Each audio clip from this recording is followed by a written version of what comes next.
देश में एक प्रोटेस्ट चल रहा है। बच्चों को पढ़ाने वाला कौन है जो ये वर्दी में है?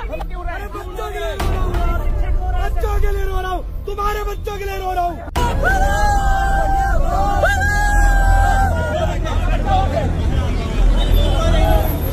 मैं आप लोगों से एक सवाल पूछती हूँ, आप लोगों को इस प्रोटेस्ट के बारे में कब और कैसे पता चला?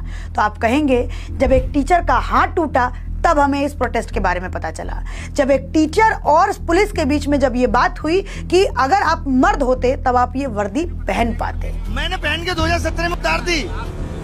मर्द होते तो पहनते। तब हमें इस प्रोटेस्ट के बारे में पता चला।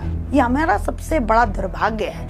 ये प्रोटेस्ट पिछले कई दिनों से चल रहा था। 24 जुलाई से ये प्रोटेस्ट चल रहा था।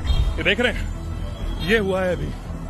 ये देखिए, ये देखिए, ये देख रहे हैं, ये टीचर। लेकिन आपने कहीं भी मीडिया में इस प्रोटेस्ट के बारे में सुना ही नहीं। चाहे एक तरफ हमारे देश की मीडिया के बड़े पत्रकार शिक्षा मंत्री के साथ इंटरव्यू कर रहे थे, तो वहीं दूसरी तरफ सड़क पर बैठ करके कुछ स्टूडेंट्स और टीचर प्रोटेस्ट कर रहे थे कि एसएससी का एग्जाम सही तरीके से करवाइए, क्योंकि बच्चा रहने वाला बिहार का और सेंटर मिल जा रहा है अंडमान निकोबार, तो ये संभव नहीं है उस बच्चे के लिए वहां तक पहुंच पाना।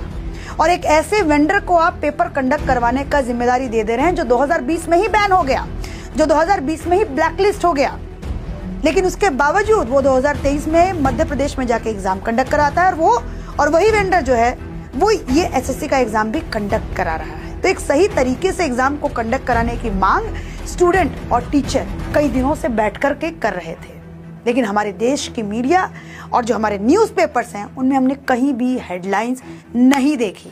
और सबसे ज्यादा सरप्राइजिंग बात यह है कि आज के न्यूज़पेपर में भी ये खबर कहीं दूर दूर तक नहीं थी। और इस वेंडर को अगर आप पूछें तो क्यों दे दी सरकार ने टेंडर? क्योंकि ये वेंडर मांग रहा था पर स्टूडेंट 220 रुपए और जो दूसरा वेंडर था वो 350 रुपए मांग रहा था। तो सरकार ने पैसों की कटौती को देखते हुए जो सस्ता पैसा बोल रहा था उस वेंडर को इस एग्जाम को कंडक्ट कराने की जिम्मेदारी दे दी। लेकिन सवाल ये कि आखिर कब तक हमारे देश के युवाओं के साथ ऐसा होता रहेगा? हम पेपर लीक, पेपर कैंसिलेशन और तमाम ऐसे तरीके की चीजें कब तक सुनते रहेंगे? आखिर ऐसे बनेगा क्या भारत विश्व गुरु?